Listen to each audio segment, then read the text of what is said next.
गुरुर्ब्रह्मा गुरुर्विष्णु गुरुर्देवो महेश्वरः गुरुर्साक्षात् परब्रह्म तस्मै श्री गुरुवे नमः।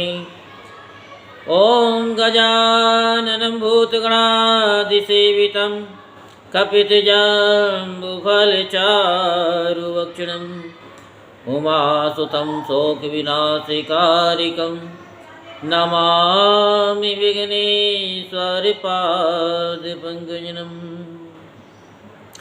ओं श्री सां शिवाय नमः। ओं श्री सां शिवाय नमः।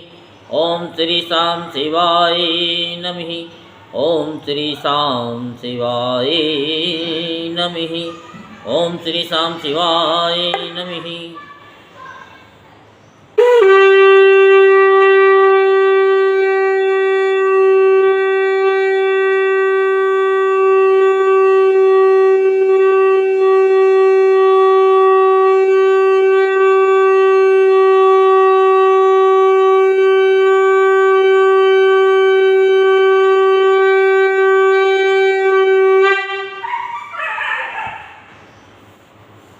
आज हम आपको शिव पुराण की कथा सुनाएंगे जो सभी मनोकामनाओं को पूर्ण करने वाली, सभी रोगों से मुक्त दिलाने वाली, कर्ज से मुक्त दिलाने वाली, सभी संकटों से छुड़ाने वाली शिव की कथा हम आपको सुनाएंगे। सो आप सभी ध्यानपूर्वक कथा को श्रवण करेंगे और धर्म लाभ प्राप्त करेंगे। शिवा और शिव के विवाह कृत्य संपादन के अनंतर देवियों का शिव से मधुर वार्तालाप करना, ये कथा हम विस्तार पूर्वक आपको सुनाएंगे। तो मन को एकाग्र करते हुए कथा को श्रवण करें और संकल्प लेकर के इस कथा को श्रवण करें। जो आपके दुख हैं, जो आपके संकट हैं, जो आपका कर्ज है वो उतर नहीं रहा है, वो उतर जाए, ऐसा मन में विश्वास करते हुए इस कथा को श्रवण करें तो भोले बाबा आपकी सभी मनोकामनाएं इस कथा के माध्यम से पूर्ण करेंगे। ब्रह्मा जी बोले कि हे नारद, तदंतर मैंने शिव जी की आज्ञा से मुनियों के साथ परम प्रीति से शिवा शिव के विवाह के शेष कृत्यों का संपादन किया। उन दोनों के सिर पर आदर पूर्वक मांगलिक अभिषेक हुआ और ब्राह्मणों ने आदर के साथ उन्हें ध्रुव दर्शन कराया। हे विपेंद्र, उसके बाद हृदयालंबन का कर्म तथा बड़े महोत्सव के साथ स्वस्ति वाचन हुआ। ब्राह्मणों की आज्ञा से शंभु ने शिवा की मांग में सिंदूर लगाया। उस समय गिरजा अत्यंत अद्भुत अवर्णीय सरस्वती हो गई। तत्पश्चात ब्राह्मणों की आज्ञा से दोनों एक आसन पर विराजमान हुए और भक्तों के चित्त को आनंद देने वाली अपूर्व शोभा से संपन्न हो गए। हे मुनि, तदंतर अद्भुत लीला करने वाले उन दोनों ने अपने स्थान पर आकर मेरी आज्ञा से प्रसन्नता पूर्वक संस्रव प्रसन्न किया। अग्नि में घी की आहुति देकर शुरुआत में अवशिष्ट घृत को जल युक्त प्रोक्षणी पात्र में डालने की विधि है। प्रत्येक आहुति में ऐसा किया जाता है। प्रोक्षणी पात्र में डाले हुए घी को ही संस्रव कहते हैं। अंत में यजमान उसे पीता है, इसी को संस्रव प्राशन कहा गया है। इस प्रकार विवाह यज्ञ के विधिवत संपन्न हो जाने पर प्रभु शिव ने मुझ लोककर्ता ब्राह्मण को यानी ब्रह्मा को पूर्ण पात्र का दान किया। तत्पश्चात शिव जी ने आचार्य को विधि पूर्वक गौदान दिया तथा मंगल प्रदान करने वाले जो अन्य महादान हैं उन्हें भी बड़े प्रेम से दिया। उसके बाद उन्होंने बहुत से ब्राह्मणों को अलग अलग 100 स्वर्ण मुद्राएं, करोड़ों रत्न तथा अनेक प्रकार के द्रव्य दिए। उस समय सभी देवगण एवं अन्य चराचर जीव हृदय से अत्यंत प्रसन्न हुए और जोर जोर से जय ध्वनि होने लगी। सभी और मंगल ध्वनि के साथ गान होने लगा और सबके आनंद को बढ़ाने वाली रम्य वाद्य ध्वनि होने लगी। उसके बाद मेरे साथ विष्णु देवता, मुनिगण तथा अन्य लोग हिमालय से आज्ञा लेकर प्रसन्नतापूर्वक अपने अपने निवास स्थान को गए। उस समय हिमालय के नगर की स्त्रियां प्रसन्न होकर शिवा एवं शिव को लेकर दिव्य कोहबर घर में गईं। वहाँ पर वे स्त्रियां आदर के साथ लौकिकाचार करने लगीं। चारों ओर आनंद प्रदान करने वाला महान उत्सव फैल गया। उसके बाद उन सब ने लोगों का कल्याण करने वाले उन शिव शिवा को महादिव्य निवास स्थान में ले जाकर प्रसन्नतापूर्वक लौकिकाचार किया। तत्पश्चात हिमालय के नगर की स्त्रियां समीप में आकर मंगल कर्म करके दंपत्ति को घर में ले गईं। वे जय जयकार कर ग्रंथि बंधन खोलने लगी।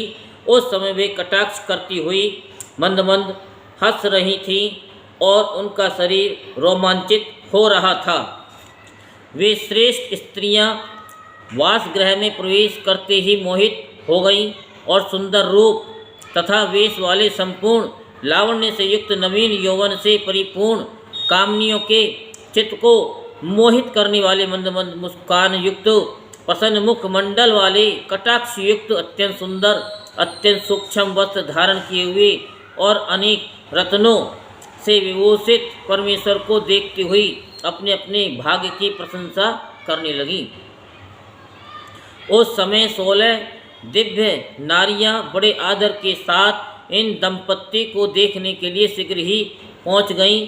सरस्वती, लक्ष्मी, सावित्री, जाह्नवी, अदिति, सची, लोपामुद्रा, अरुंधति, अहिल्या, तुलसी, स्वाहा, रोहिणी, वसुंधरा, शतरूपा, संज्ञा और रति ये देव स्त्रियां हैं। अन्य जो जो मनोहर देव कन्याएं एवं मुनि कन्याएं वहाँ स्थित थी, उनकी गणना करने में कौन समर्थ है। उनके द्वारा दिए गए रत्न के आसन पर शिवजी प्रसन्नता के साथ बैठे। इसके बाद सब देवियां क्रम से मंद मंद हंसती हुई उनके मधुर वचन कहने लगी।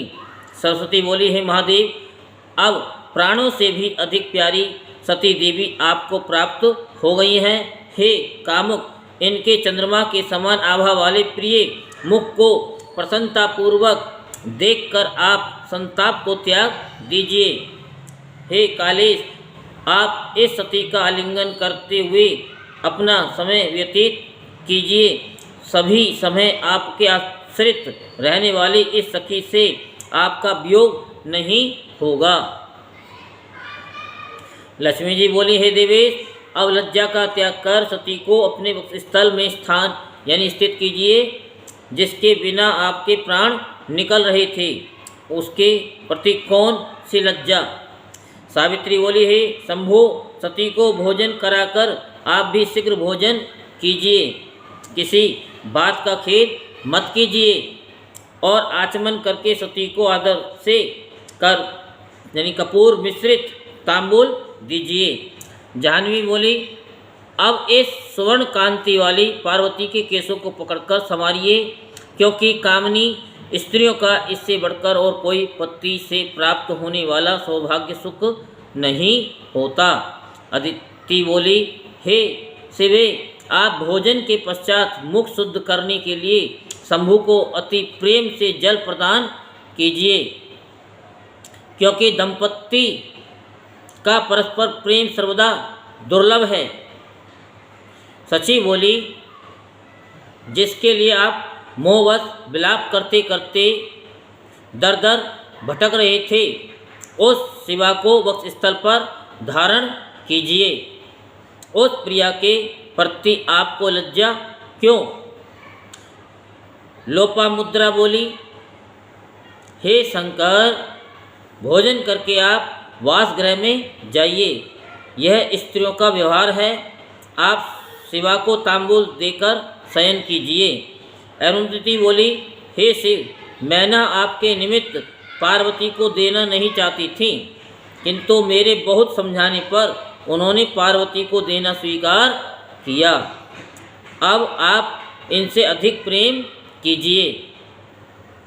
अहल्या बोली, अब आप वृद्धावस्था को छोड़कर पूर्ण युवा हो जाइए, जिससे कन्या देने वाली इस मैना को पुत्री दान से संतुष्टि प्राप्त हो जाए। तुलसी बोली, हे प्रभु, आपने पूर्व काल में सती का त्याग किया, उसके बाद कामदेव को जलाया, अब आपने पार्वती को प्राप्त करने के लिए हिमालय के घर वशिष्ठ को कैसे भेजा? स्वाहा बोली, हे महादेव, अब आप स्त्रियों के वचन में स्थिर हो जाइए, क्योंकि विवाह में स्त्रियों की प्रगल्भता एक व्यवहार होता है। रोहिणी बोली, हे काम शास्त्र विशारद, अब आप पार्वती की कामना पूर्ण कीजिए। आप स्वयं कामी हैं, अतः कामनी के काम सागर को पार कीजिए। वसुंधरा बोली, हे भावज्ञ, आप कारमात स्त्रियों के भाव को जानते हैं। हे शंभु, स्त्री अपने स्वामी की ईश्वर भाव से निरंतर सेवा करती है। वह पति के अतिरिक्त अपनी किसी भी वस्तु की रक्षा करना नहीं चाहती। शत्रुपा बोली, भूख से तड़पता हुआ व्यक्ति दिव्य सुख का भोग किए बिना संतुष्ट नहीं होता। हे शंभु, जिससे स्त्री को संतुष्टि हो उसको वही करना उचित है। संज्ञा बोली, हे सखी, रतन दीपक जलाकर एकांत में पलंग बिछाकर और उस पर तांबूल रखकर परम प्रीति से शीघ्रतापूर्वक सेवा के साथ शिव को स्थापित करो।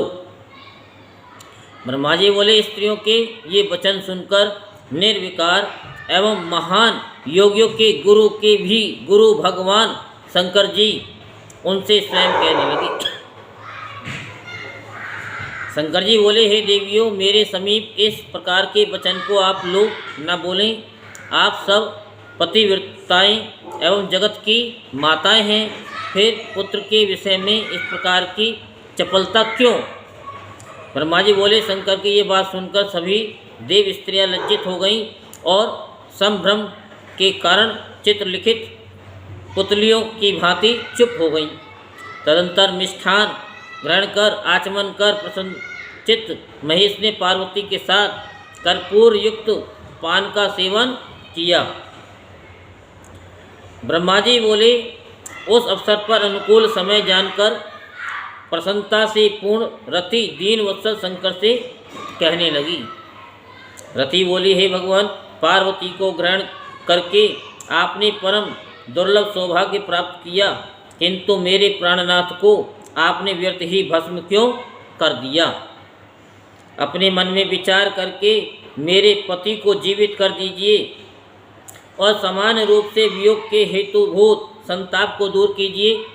हे महेश्वर, इस विवाह उत्सव में सभी लोग सुखी हैं, केवल मैं ही अपने पति के बिना दुखी हूँ।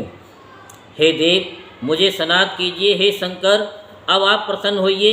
हे दीन बंधु, हे पर प्रभु, अपने वचन को आप सत्य कीजिए। इस चराचर त्रिलोकी में आपके बिना कौन मेरा दुख दूर करने में समर्थ है? ऐसा जानकर मुझ पर दया कीजिए। हे नाथ, हे दीनों पर कृपा करने वाले, सभी को आनंद देने वाले, उत्सव पूर्ण अपने इस विवाह में मुझे भी आनंदित कीजिए। मेरे पति के जीवित होने पर ही प्रिया पार्वती के साथ आपका विहार पूर्ण होगा, इसमें संदेह नहीं है।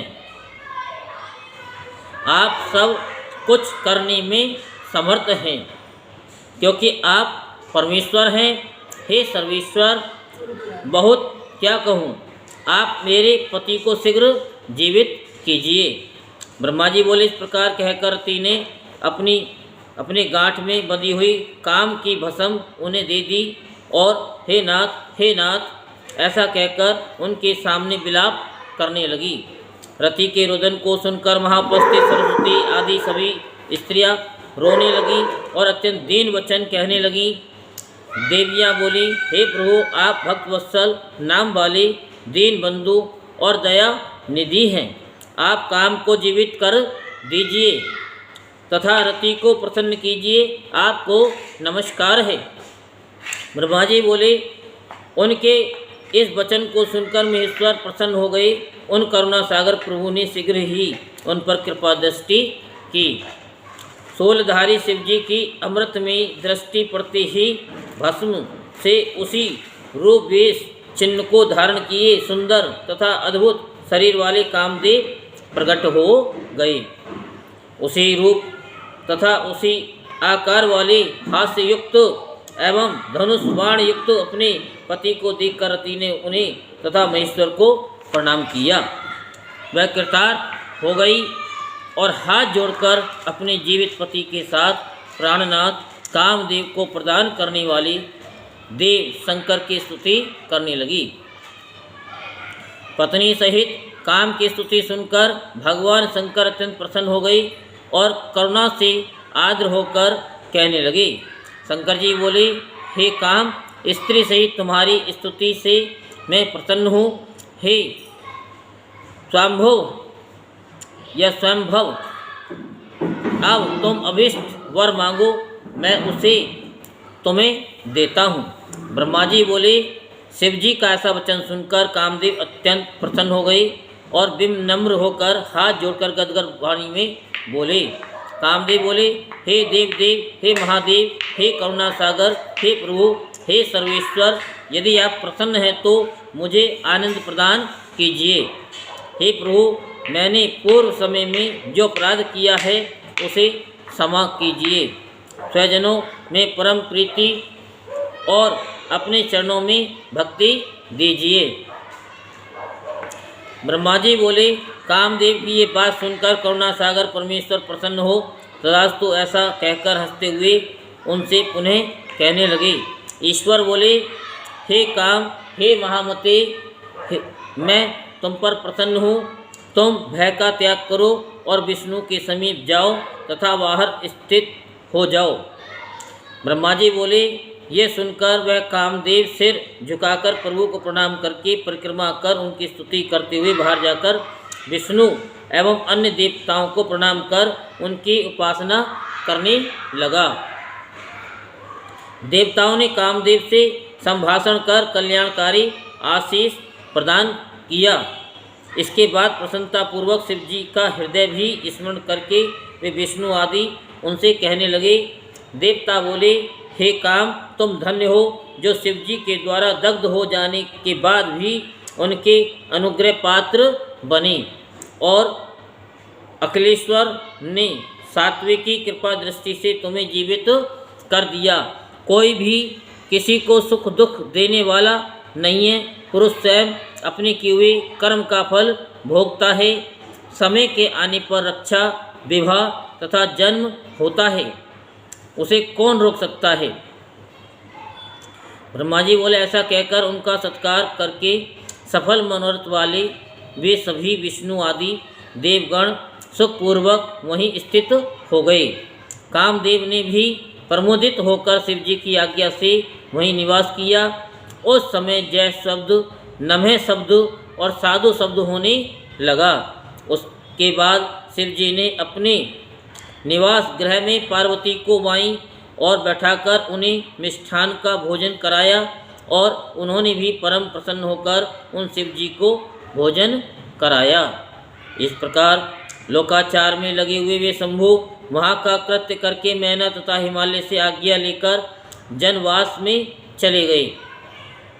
हे मुनि, उस समय महोत्सव होने लगा, वे ध्वनि होने लगी तथा लोग चारों प्रकार के बाजे बजाने लगे। शिवजी ने अपने स्थान पर आकर मुनियों को, मुझे और विष्णु को प्रणाम किया। देवता आदि ने लोकाचार के कारण उनको भी प्रणाम किया। उस शब्द यानी उस समय जय शब्द और नमे शब्द का उच्चारण होने लगा और सभी प्रकार के विघ्नों को दूर करने वाली मंगलदायिनी वेद ध्वनि होने लगी। विष्णु में इंद्र, सभी देवगण, ऋषि, सिद्ध, उप देव एवं नाग अलग अलग शिव जी की स्तुति करने लगे। देव बोले, हे शंकर, हे सर्वाधार आपकी जय हो, हे महेश्वर आपकी जय हो, हे रुद्र, हे महादेव, हे विशंभर, हे शंभु आपकी जय हो, हे काली पते, हे स्वामी, हे आनंद प्रवर्धक आपकी जय हो, हे त्र्यंबकम, हे सर्वेश्वर आपकी जय हो, हे मायापति, हे विभो आपकी जय हो, हे निर्गुण, हे निष्काम, हे करुणातीत, हे सर्वज्ञ आपकी जय हो, हे संपूर्ण लीलाओं के आधार आपकी जय हो, हे अवतार धारण करने वाले आपको नमस्कार है। अपने भक्तों की कामना को पूर्ण करने वाले हे ईश, हे करुणा सागर आपकी जय हो, हे आनंद में, हे सुंदर रूप वाले आपकी जय हो, हे माया से सैगुण रूप धारण करने वाले आपकी जय हो, हे उग्र, हे मृड, हे सर्वांतमन, हे दीन बंधु, हे दयानिधे आपकी जय हो, हे अविकार, हे माहेश, हे वाणी तथा मन से अतीत स्वरूप वाले आपकी जय हो। ब्रह्मा जी बोले, हे नारद, इस प्रकार गिरजापति महेश्वर प्रभु की स्तुति कर वे विष्णु आदि देवगण परम प्रीति से शिव जी की यथोचित सेवा करने लगे। हे नारद, तब लीला से शरीर धारण करने वाले महेश्वर भगवान शंभु ने उन सबको श्रेष्ठ सम्मान प्रदान किया।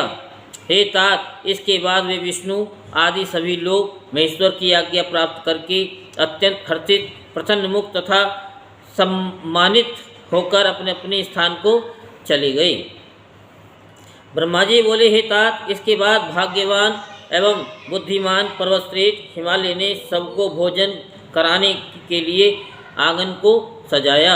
उन्होंने अच्छी तरह से उसका मार्जन तथा लेपन कराया और अनेक प्रकार की सुगंधित वस्तुओं से आदरपूर्वक उसे अलंकृत कराया।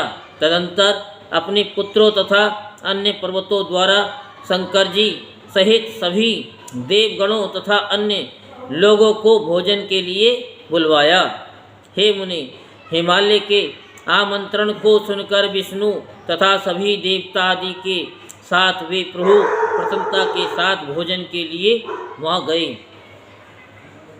हिमालय ने प्रभु तथा उन सभी देवगणों का यथोचित सत्कार करके घर के भीतर उत्तम आसनों पर प्रसन्नता के साथ बिठाया और उन्हें अनेक प्रकार की सुभोज्य वस्तुओं को परोसकर नम्रता पूर्वक हाथ जोड़कर भोजन के लिए प्रार्थना की। उसके बाद विष्णु आदि सभी देवता हिमालय से इस प्रकार सम्मानित होकर सदाशिव को आगे कर भोजन करने लगे। उस समय सभी देवगण मिलकर एक साथ पंक्तिबद्ध होकर परस्पर हास्य करते हुए अलग अलग भोजन करने लगे। महाभाग, नंदी, भृंगी, वीरभद्र तथा वीरभद्र के गण पृथक होकर कौतूहल में भरकर भोजन करने लगे। अनेक प्रकार की शोभा से संपन्न महाभाग इंद्र आदि लोकपाल तथा देवगण अनेक प्रकार के हास परिहास के साथ भोजन करने लगे। सभी मुनि, ब्राह्मण तथा भृगु आदि ऋषिगण आनंद के साथ पृथक पंक्ति में बैठकर भोजन करने लगे। इस प्रकार चंडी के सभी गणों ने भी भोजन किया। वे भोजन करने के बाद प्रसन्नतापूर्वक कौतूहल करते हुए अनेक प्रकार के हास परिहास कर रहे थे। इस तरह विष्णु आदि उन सभी देवताओं ने आनंद के साथ भोजन किया। फिर आचमन करके विश्राम के लिए वे प्रसन्नतापूर्वक अपने अपने निवास स्थान को चले गए। इधर मैना की आज्ञा से सभी पतिव्रता स्त्रियां भक्तिपूर्वक शिव से प्रार्थना कर वास नामक परमानंददायक निवास गृह में ले गईं। वहाँ पर मैना के द्वारा दिए गए मनोहर रतन के सिंहासन पर बैठकर प्रसन्नतापूर्वक शिवजी वास गृह को देखने लगे।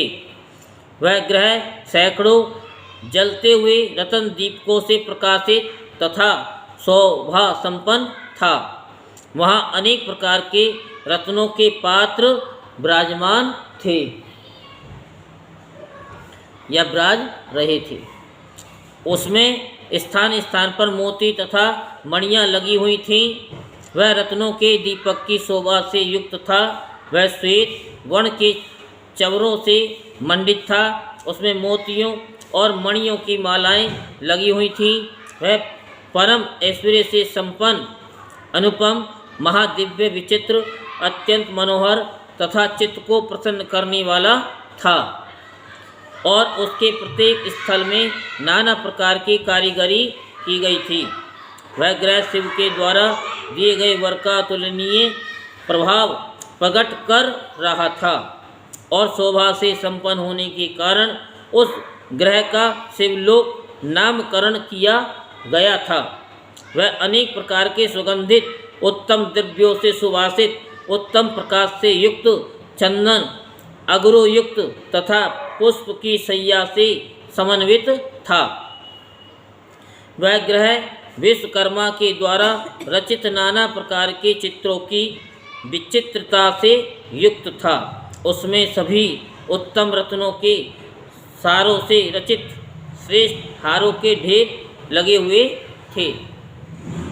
कहीं देवताओं के लिए अत्यंत मनोहर वैकुंठ बना हुआ था, कहीं ब्रह्मलोक बना हुआ था, कहीं लोकपालों का पुर बना हुआ था, कहीं मनोहर कैलाश बना हुआ था, कहीं इंद्र का मंदिर बना हुआ था और कहीं उसके ऊपर शिवलोक सुशोभित हो रहा था।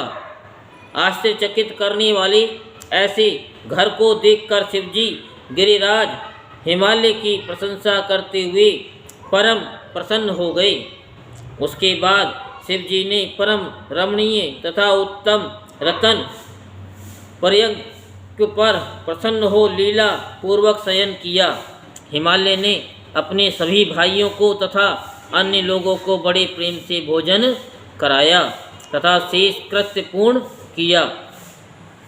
इस प्रकार हिमालय को सब कार्य पूर्ण करते हुए एवं ईश्वर शिवजी के शयन करते हुए सारी रात बीत गई और प्रभात काल उपस्थित हो गया।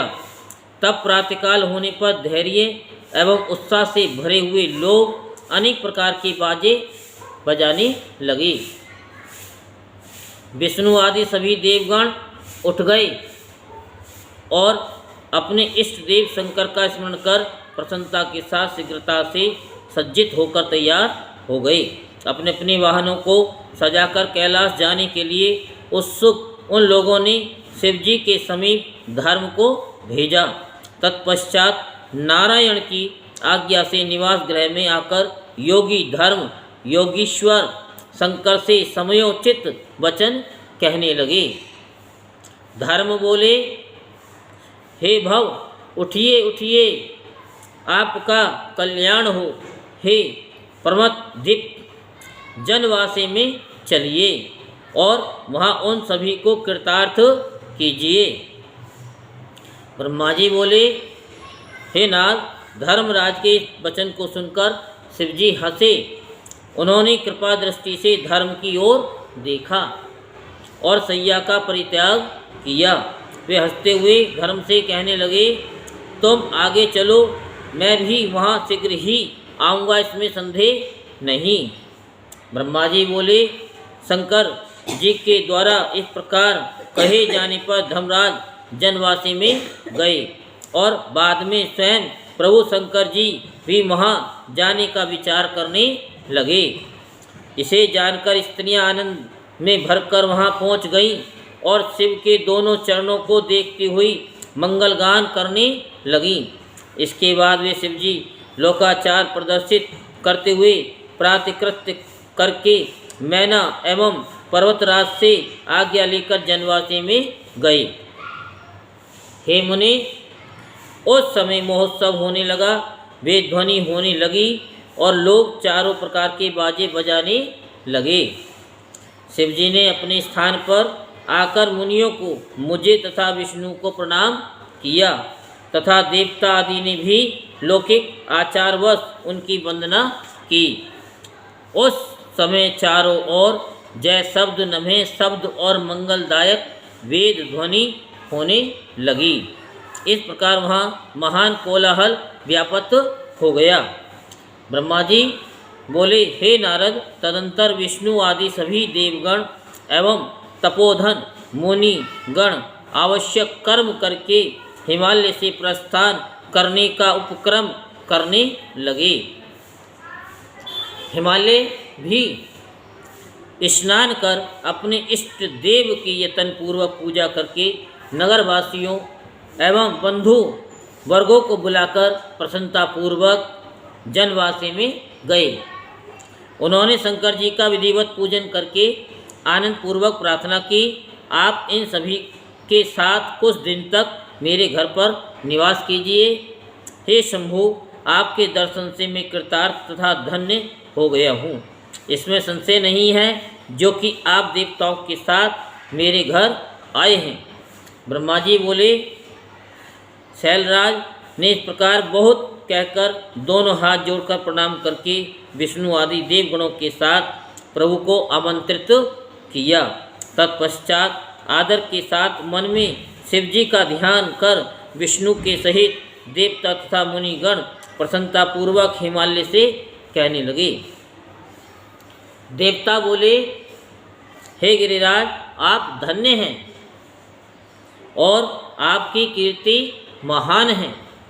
तीनों लोकों में आपके समान पुण्यात्मा कोई व्यक्ति नहीं है, जिसके द्वार पर सज्जनों को गति देने वाले भक्त वत्सल एवं पर ब्रह्म महेश्वर अपने सेवकों के साथ कृपा करके पधारे। आपने हमें ठहरने के लिए मनोहर जनवासा दिया एवं विविध सम्मान किया। हे गिरीश्वर, आपने ऐसे उत्तम भोजन दिए जो अवर्णीय हैं। वहाँ कोई आश्चर्य नहीं जहाँ साक्षात अंबिका शिवा देवी है। सब कुछ सर्वदा परिपूर्ण है, कुछ भी शेष नहीं रहा। हम लोग धन्य हैं जो यहाँ पर आ गए हैं। ब्रह्मा जी बोले, हे नारद, इस प्रकार वहाँ परस्पर एक दूसरे की उत्तम प्रशंसा हुई। उस समय वैदिक मंत्रों, साधु तथा जय शब्द की ध्वनि होने लगी और नाना प्रकार के उत्सव होने लगे। मंगलगान होने लगा, अप्सराएं नाचने लगी, मागध स्तुति करने लगे और द्रव्यों का प्राप्त दान हुआ। तत्पश्चात देवेश का आमंत्रण कर हिमालय अपने घर गए और अनेक विधि विधानों से भोजनोत्सव की तैयारी करने लगे। वे कौतूहल पूर्वक परिवार सहित प्रभु शंकर को भोजन कराने के लिए प्रेम के साथ ले आए। परम आदर से शिव जी के, विष्णु के, मेरे सभी देवताओं के, मुनियों के तथा अन्य गए हुए लोगों के चरणों को धोकर बंधु बांधवों सहित गिरिराज ने बड़े प्रेम से उन सबको मंडप के भीतर आसन देकर बैठाया।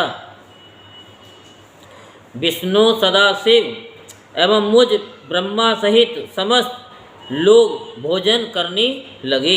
इस प्रकार गिरिराज ने रसीले विविध अन्नों से उन सबको तृप्त किया।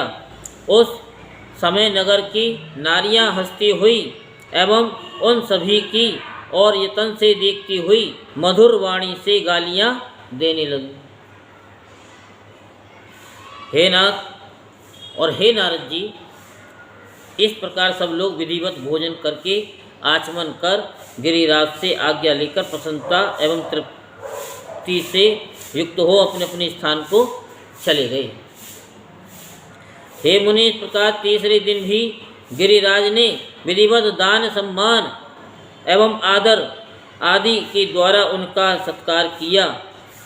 चौथा दिन प्राप्त होने पर बड़ी शुद्धता के साथ चतुर्थी कर्म विधिवत संपन्न हुआ, जिसके बिना वह उत्सव अधूरा ही रह जाता। उस समय अनेक प्रकार का उत्सव, जय जयकार तथा साधु शब्दों का उच्चारण, नाना प्रकार का दान गान एवं नृत्य होने लगा।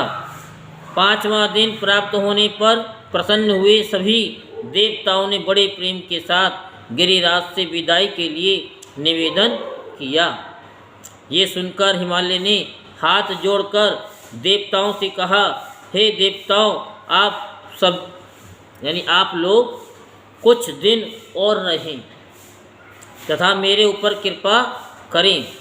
ऐसा कहकर उन्होंने बड़े स्नेह से शंकर, विष्णु, मुझ ब्रह्मा तथा अन्य देवताओं को बहुत दिनों तक बड़े आदर के साथ ठहराया। इस प्रकार निवास करते हुए जब बहुत दिन बीत गए, तब देवताओं ने हिमालय के पास सप्तऋषियों को भेजा। उन्होंने गिरिराज तथा मैना को समयोचित बातें कह करके समझाया और प्रशंसा करते हुए प्रसन्नतापूर्वक श्रेष्ठ शिव तत्व को विधिवत प्रतिपादित किया। हे मुनि, उनके समझाने से हिमालय ने उसे स्वीकार कर लिया। तब शिवजी विदा होने के लिए देवताओं सहित हिमालय के घर गए। जब देवेश शिव देवताओं सहित अपने कैलाश पर्वत के लिए यात्रा करने लगे, तब मैना उच्च स्वर से रोने लगी और कृपा सागर शंकर जी से कहने लगी। मैना बोली, कृपानिधि, आप कृपा करके भली भांति शिवा का पालन कीजिएगा।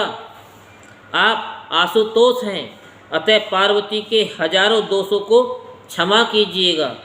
हे प्रभु, ये मेरी कन्या जन्म जन्मांतर से आपके चरण कमल की भक्त है। आप महादेव प्रभु को छोड़कर इसे सोते अथवा जागते समय भी किसी का स्मरण नहीं रहता। हे मृत्युंजय, आपकी भक्ति के सुनने मात्र से ही ये हर्ष के आंसू गिराती हुई पुलकित हो जाती है और आपकी निंदा से ये मौन मृतक के समान हो जाती है। ब्रह्मा जी बोले, तब ऐसा कहकर मैना उन्हें अपनी पुत्री को समर्पित कर जोर जोर से रुदन करके उन दोनों के सामने मूर्छित हो गई। तदंतर शंकर ने मैना को समझा करके और उनसे तथा हिमालय से आज्ञा लेकर देव गणों के साथ महोत्सव पूर्वक यात्रा की। तदंतर सभी देवताओं ने हिमालय के कल्याण की कामना करते हुए प्रभु तथा अपने गणों के साथ मौन हो प्रस्थान किया। कुछ दूर जाकर हर्षित देवता हिमालय की पुरी के बाहर बगीचे में शिवजी सहित आनंद पूर्वक ठहर गई और शिवा के आगमन की प्रतीक्षा करने लगी। हे मुनीश्वर, इस प्रकार देवगणों के सहित शिव की उत्तम यात्रा का वृत्तांत मैंने आपसे कह दिया। अब उत्सव तथा विदाई के अनंतर होने वाले ग्रह से युक्त शिवा की यात्रा भी सुनिए। ब्रह्मा जी बोले, उसके बाद सप्तऋषियों ने हिमालय से कहा, आज गिरजा की विदाई के लिए उत्तम मुहूर्त है, अतः आप अपनी पुत्री पार्वती की विदाई कर दीजिए। हे मुनीश्वर, ये बात सुनकर वह हिमालय पार्वती वियोग जन्य दुख का स्मरण कर कुछ देर के लिए व्याकुल हो गए। फिर कुछ काल के अनंतर चेतना प्राप्त होने पर ऐसा ही होगा, ये कहकर उन्होंने मैना को संदेश भेजा। हे मुनि, सेल का संदेश सुनकर मैना हर्ष तथा शोक से युक्त हो गई और गिरजा को विदा कराने के लिए उद्धत हो गई। हे मुनि, हिमाचल प्रिया उन मैना ने प्रथम वेद तथा अपने कुल की रीति संपन्न की। फिर पार्वती की यात्रा के निमित्त वे नाना प्रकार के मंगल विधान करने लगी। उन्होंने पार्वती की यानी पार्वती को अनेक रत्नों तथा श्रेष्ठ वस्त्रों से और राजकुलोचित श्रृंगारों तथा उत्तम 12 आभरणों से अलंकृत किया। तदंतर मैना के मन की बात जानकर एक पतिव्रता ब्राह्मण पत्नी गिरजा की श्रेष्ठ पातिव्रत धर्म का उपदेश देने लगी। ब्राह्मण पत्नी बोली, हे गिरजे, तुम प्रेम पूर्वक मेरा ये वचन सुनो। मेरे ये वचन स्त्रियों को इस लोक तथा परलोक में सुख देने वाले हैं तथा इसके सुनने से भी स्त्रियों का कल्याण हो जाता है। इस जगत में पतिव्रता नारी ही धन्य है। इसके अतिरिक्त और कोई नारी पूजा के योग्य नहीं है। वह सब लोगों को पवित्र करने वाली तथा समस्त पापों को दूर करने वाली है। हे शिवे, जो स्त्री अपने स्वामी की परमेश्वर के समान सेवा करती है, वह यहाँ अनेक भोगों को भोगकर अंत में पति के साथ उत्तम गति को प्राप्त होती है। सावित्री, लोपामुद्रा, अरुंधति, सांडिल्य, शतरूपा, अनसुईया, लक्ष्मी, स्वधा, सती, संध्या, सुमति, श्रद्धा, मैना और स्वाहा आदि बहुत सी पतिव्रता हैं जिन्हें विस्तार के भय से यहाँ नहीं कह रही हूँ। ये सभी पातिव्रत धर्म के प्रभाव से ही जगत में मान्य तथा पूज्य हुई। ब्रह्मा, विष्णु, महेश एवं अन्य मुनीश्वरों ने भी इनका सम्मान किया है। इसलिए तुम्हें अपने पति शंकर की विशेष रूप से सेवा करनी चाहिए, क्योंकि ये दीनों पर अनुग्रह करने वाले एवं पूज्य होने के कारण सबके सेव्य हैं और सज्जनों के गति दाता हैं। पतिव्रताओं का धर्म महान है, जिसका वर्णन श्रुतियों तथा स्मृतियों में भरा हुआ है। निश्चय ही पातिव्रत धर्म जितना श्रेष्ठ है उतना अन्य धर्म श्रेष्ठ नहीं है। स्त्रियों को चाहिए जब अपना प्रिय पति भोजन कर ले तब स्वयं पति भक्ति में पारायण होकर भोजन करे। हे शिव, जब पति खड़ा हो तब साध्वी स्त्रियों को भी खड़ा ही रहना चाहिए। पति के सो जाने पर स्वयं शयन करे और उसके उठने से पहले स्वयं जाग जाए। पति का सर्वदा छल रहित हो हित करे। हे शिवे, कभी अलंकार से रहित हो अपने स्वामी के सन्मुख न जाए। जब स्वामी कार्यवश परदेश चला जाए तो कभी शरीर का संस्कार एवं श्रृंगार न करें। पतिव्रता स्त्रियों को चाहिए कि वे पति का नाम कभी न लें। पति के द्वारा क्रुद्ध होकर कठोर वचन कहने पर भी उसे बुरा वचन न कहे और पति के शासित करने पर भी प्रसन्न रहे। उस समय भी यही कहे कि स्वामी और अधिक दंड देकर मेरे ऊपर कृपा कीजिए। पति के बुलाने पर घर का सारा कामकाज छोड़कर उनके समीप जाए और शीघ्रता से प्रणाम कर हाथ जोड़कर उनसे प्रेम पूर्वक कहे कि हे स्वामी, आपने किस लिए बुलाया है, कृपया करके आज्ञा दीजिए। इसके बाद उस आज्ञा को प्रसन्नतापूर्वक संपन्न करना चाहिए। दरवाजे पर खड़ी होकर बहुत काल तक इधर उधर न देखें और न दूसरे के घर जाएं। किसी का भेद लेकर अन्य यानी किसी अन्य के सामने उनको प्रकाशित न करें। बिना कहे ही पति के लिए पूजन की सामग्री प्रस्तुत करे और पति के हित के लिए निरंतर अवसर की प्रतीक्षा करती रहे। पति की आज्ञा के बिना कभी भी तीर्थ यात्रा के लिए न जाएं और किसी समाज तथा उत्सव को देखने के लिए भी न जाएं। जिस स्त्री को तीर्थ यात्रा की इच्छा हो वह अपने स्वामी का चरणामृत लेकर संतुष्ट हो जाए, क्योंकि पति के चरणोदक में सभी तीर्थ एवं क्षेत्र निवास करते हैं, इसमें संदेह नहीं है। पति के भोजन करने के पश्चात उसका उच्छिष्ट जो भी इष्ट अन्नादि हो उसे पति प्रदत्त महाप्रसाद समझकर पतिव्रता स्त्री भोजन करे। देवता, पितृ, अतिथि, सेवक, गौ एवं भिक्षुक को बिना दिए अन्न का भोजन न करें। घर की समग्र सामग्री ठीक तरह से रखें, नित्य उत्साह युक्त तथा सावधान रहें और अधिक व्यय न करें। इस प्रकार सर्वदा पातिव्रत धर्म का पालन करें। पति की आज्ञा के बिना कोई उपवास तथा व्रत न करें, अन्यथा उसका फल नहीं होता और उसे नरक की प्राप्ति होती है। सुखपूर्वक आनंद से बैठे हुए तथा अपनी इच्छा से रमण करते हुए पति को आवश्यक कार्य आ पड़ने पर भी न उठाएं। पति कलीब दुर्गति में पड़ा हुआ वृद्ध, रोगी, सुखी अथवा दुखी चाहे जैसा ही क्यों न हो उसका अपमान न करें।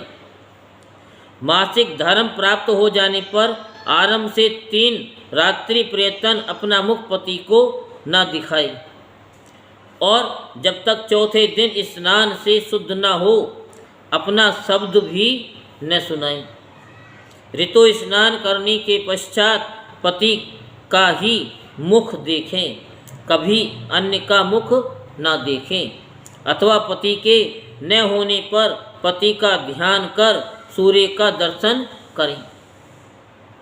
पति के आयुष्य की इच्छा करने वाली पतिव्रता स्त्री को हरिद्र, कुमकुम, सिंदूर, काजल, कोरपाशक, तांबूल, मांगलिक आभूषण, केशों का संस्कार, केशपाश बनाना, हाथ में कंगन एवं कानों में कनफूल नित्य धारण करने चाहिए।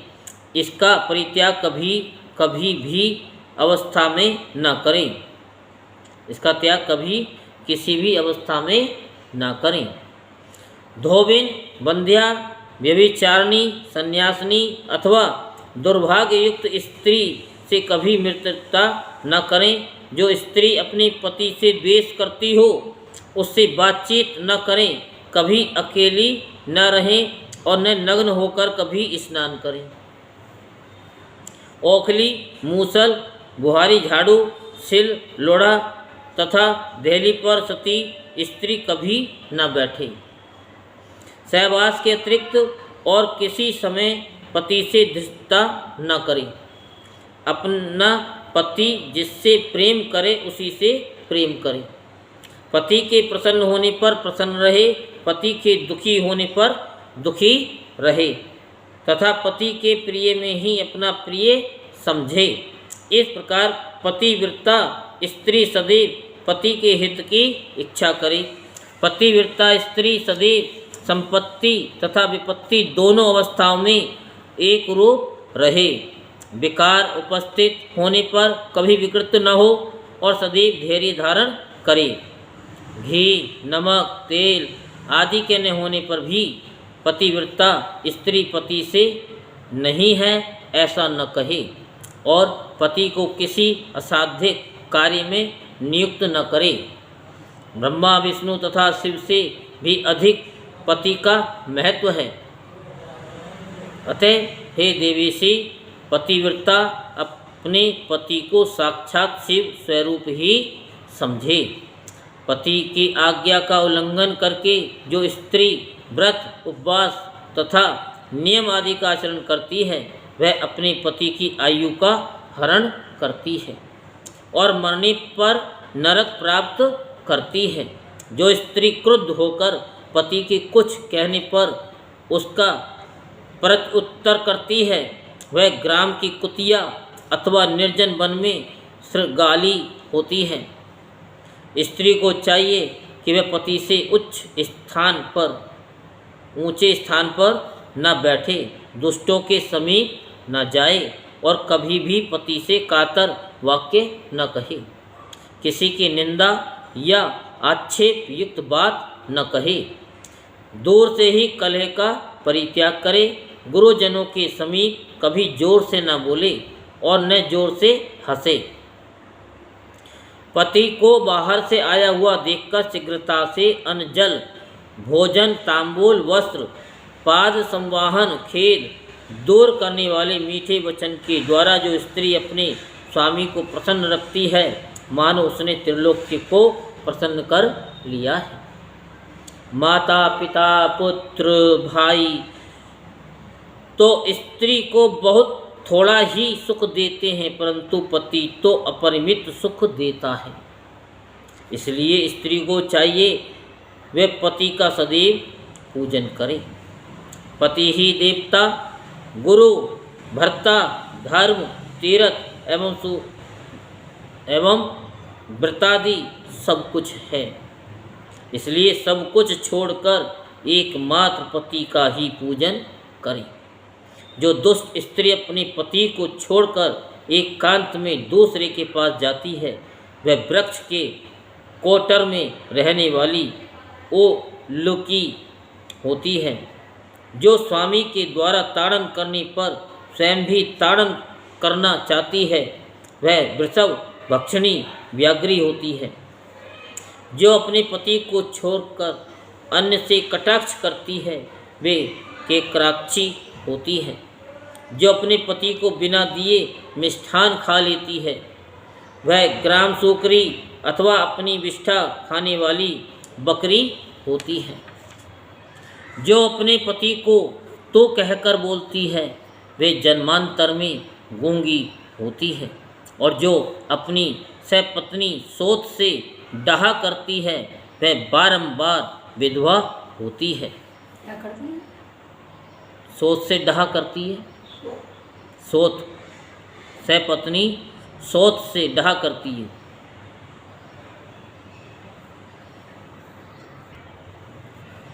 तो सपत्नी सोच से डाहा करती हैं, वे बारंबार विधवा होती हैं। जो अपने स्वामी की दृष्टि बचाकर किसी अन्य पुरुष को देखती हैं, वे काणी कुमुखी तथा कुरूपा होती हैं। जैसे जीव के बिना देह क्षण मात्र में अशुचि हो जाता है, उसी प्रकार अपने स्वामी के बिना स्त्री अच्छी तरह स्नान करने पर भी अपवित्र ही रहती है। इस लोक में उसकी माता धन्य है और उसके पिता भी धन्य हैं तथा उसका वह पति भी धन्य है, जिसके घर में पतिव्रता स्त्री का निवास होता है। पतिव्रता स्त्री के पुण्य से उसके पितृवंश मातृवंश तथा पति वंश के 3 पूर्वज स्वर्ग में सुख भोगते हैं। दुराचारणी स्त्रियां अपने दुराचरण के द्वारा माता पिता तथा पति इन तीनों कुलों को नरक में गिराती है और वे इस लोक तथा परलोक में सदैव दुखी रहती है। पतिव्रता के चरण जहाँ जहाँ पड़ते हैं, वहाँ वहाँ की पृथ्वी सदा पाप का हरण करने वाली तथा अत्यंत पवित्र हो जाती है। सर्वव्यापक सूर्य चंद्रमा तथा वायु भी अपनी पवित्रता के लिए ही पातिव्रत का स्पर्श करते हैं, अन्य किसी कारण से नहीं। जल भी सदैव पतिव्रता का स्पर्श चाहते हैं। वे कहते हैं कि आज इस पतिव्रता के स्पर्श से हमारी जड़ता नष्ट हो गई और हमें दूसरे को पवित्र करने की योग्यता प्राप्त हुई। भार्या ग्रस्त का मूल है, भार्या ही सुख का मूल है। धर्म फल की प्राप्ति एवं संतान वृद्धि के लिए भार्या की अत्यंत आवश्यकता है। क्या आपने अपने रूप लावण्य का गर्व करने वाली स्त्रियां प्रत्येक घरों में नहीं हैं, किंतु विश्वेश्वर में भक्ति करने से ही पतिव्रता स्त्री प्राप्त होती है। भार्या के द्वारा ही इस लोक तथा परलोक दोनों लोकों पर विजय प्राप्त की जा सकती है। देव कर्म, पितृ कर्म, अतिथि कर्म तथा यज्ञ कर्म बिना भार्या के फलवान नहीं होता। ग्रस्त उसी को कहते हैं जिसके घर में पतिव्रता स्त्री का निवास है। अन्य स्त्रियां तो प्रतिदिन जरा राक्षसी के समान पुरुष को ग्रसती रहती हैं।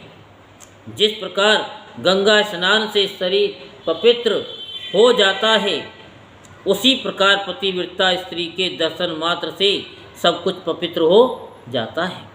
गंगा तथा पतिव्रता स्त्री में कोई भेद नहीं है। वे दोनों स्त्री पुरुष शिव तथा पार्वती के तुल्य हैं। अतः बुद्धिमान पुरुष को उनका पूजन करना चाहिए।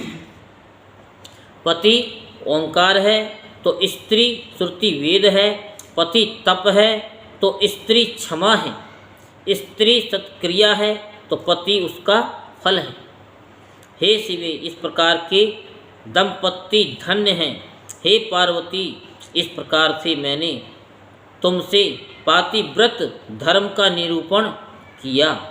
अब उन पतिव्रताओं के भेद सावधानी के साथ प्रेम पूर्वक सुनो। उत्तम आदि के भेद से पतिव्रता स्त्रियां 4 प्रकार की कही गई हैं, जिनके स्मरण से पाप नष्ट हो जाते हैं। उत्तम, मध्यम, निकृष्ट तथा अति निकृष्ट, ये 4 भेद पतिव्रताओं के होते हैं।